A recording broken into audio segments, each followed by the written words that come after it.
د امریکای ولسمشر ټرمپ خپل فریډم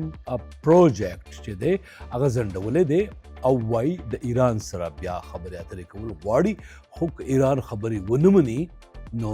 هغه شان حملې به پرې وکړي چې مخکې به یې تصور هم نه کېده. فریډم پروجیکټ دوه ورځې مخکې ولسمشر ټرمپ اعلان کړی و او دا یې ویلي و چې د هرمز د تنګي نه به نړیوالې بیړۍ تیروي په حفاظت سره، خو اوس ایرانی میډیا وایي چې در اصل ریټریټ کړی دی امریکا، یعنی شاتګ یې کړی دی او په دې باندې د خوشحالۍ اظهار کوي. د ولسمشر ټرمپ تازه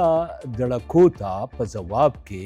د ایران د بهرنیو چارو وزیر عباس عراقچي چې دا وخت د چین په سرخار بیجینګ کې دی او د وانګ یي چې د چین د بهرنیو چارو وزیر دی، ملاقات نه وروسته ویلي دي چې یوازې عادلانه او هر اړخیز تړون چې دی هغه کېدی شي. په دړکو دمکیو اخطارونو باندې د امریکا د خوښې مطابق تړون امکان نه لري. په عین حال کې د پاکستان یو وار بیا د صدر ټرمپ دا دعوه هم کړې چې د پاکستان په خواهش باندې د فریډم پروجیکټ ودرولی دی او د پاکستان لومړي وزیر شهباز شریف د ټرمپ شکریا هم ادا کړې ده. خو ورسره د پاکستان د بهرنیو چارو وزیر او مرستیال وزیر اعظم اسحاق ډار یو خبرداری هم ورکړی دی، هغه دا دی چې د پاکستان لپاره سعودي عربستان ریډ لاین یا سره کرښه ده او هغه دا هم ویلي دي چې د پاکستان د سعودي عربستان سره دفاعي تړون شوی دی او د سعودي عربستان دفاع چې ده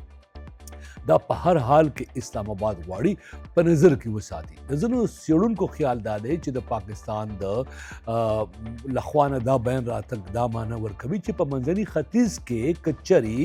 په دې اوسنۍ جګړه کې د ایران لخوا په سعودي عرب باندې کوم گزار کیږي یا حمله کیږي یا د هغو وسایلو ته نقصان رسول کیږي، نو په دې جګړه کې به پاکستان بیا د منځګړي په توګه د سعودي عرب سره د ملګري او فریق په توګه ولاړ وي. د دې معنی دا هم جوړیږي چې د ولسمشر ټرمپ او ایرانیانو ترمنځ یا د ایران او امریکې ترمنځ د تړون یا روغې جوړې کولو لپاره شاید وخت کم وي او که دا ونه شي نو د پاکستان د منځګړي په توګه رول چې دی هغه هم پای ته رسېدی شي او پاکستان به بیا د یو فریق په توګه په دې جګړه کې لیدل کېږي.